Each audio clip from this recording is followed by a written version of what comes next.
Well, howdy, friends and neighbors. It's Farmer Steve back for your next edition of Better Get to Know a Garden. And summer has arrived. Now, maybe the calendar says it was 2 weeks ago. I'm telling you, it's not. It was Monday. We are under the heat dome. It is finally hot and humid, and it's good for vegetables if they get enough water. And it's not so good for humans because the AC is doing overtime. So I don't know how long I'll be able to last out here. So let's get to it and get me back in the shade.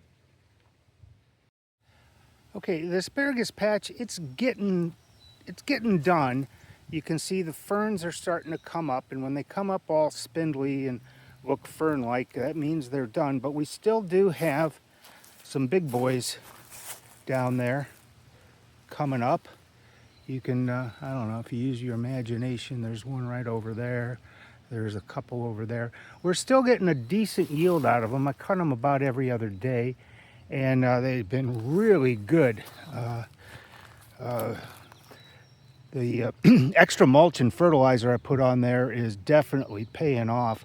And there's some empty spots over here where you don't see anything. I'm probably going to have to get some more crowns next year, but that's next year.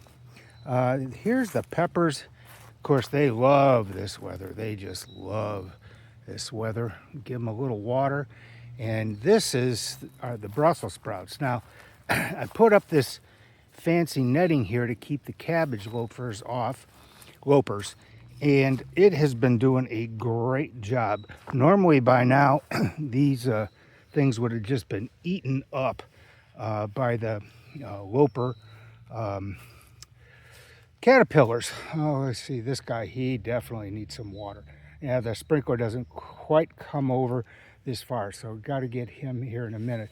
But this has been keeping them out, and I got high hopes this year for the Brussels sprouts. Okay, over in the main garden, kind of keeping with the keep the bugs off of them theme, the Swiss chard, this is ready to harvest. And the thing that's great about this chard is you can cut it off and it will grow back. So these are definitely ready. I'm going to be harvesting those real soon. Squash is really liking the hot weather and starting to spread like mad. And I'm sure it's going to be all over everything. Now, one of the mistakes I made, and of course you always make mistakes, is this was supposed to come up to here, but the netting wouldn't come that far. So one of my rows of beets here, and yeah, I know it needs weeding, all the purslane's taken over, is actually outside the netting. But the bugs don't seem to care about the beets so much. And down here, got some kale, some kale. Some of it came up and a lot of it didn't. And in its place, I threw a little dill in there. But yeah, need to weed for sure. The obligatory beans and the tomatoes are now starting to grow now that it's summer weather. I am getting, see that brown leaf there? It's getting some of the fungus. Do have some tomatoes on, but I think the fungus is going to follow it over here. We will see. Or these guys right here are the climbing watermelons, and I don't think these are going to do much. I mean, here we are.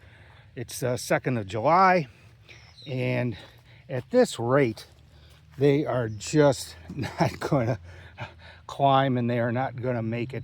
So I think that was a fool's errand. Now, for the bad news. So, no popcorn came up at all. None. Zero. No germination. I said, what the heck is going on?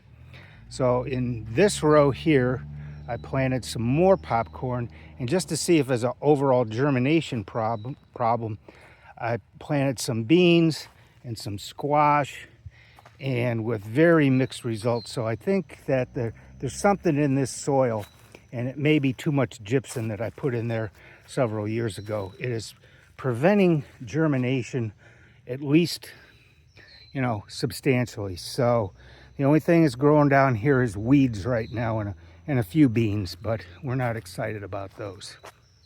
And last but not least, the cucumbers, they're starting to thrive.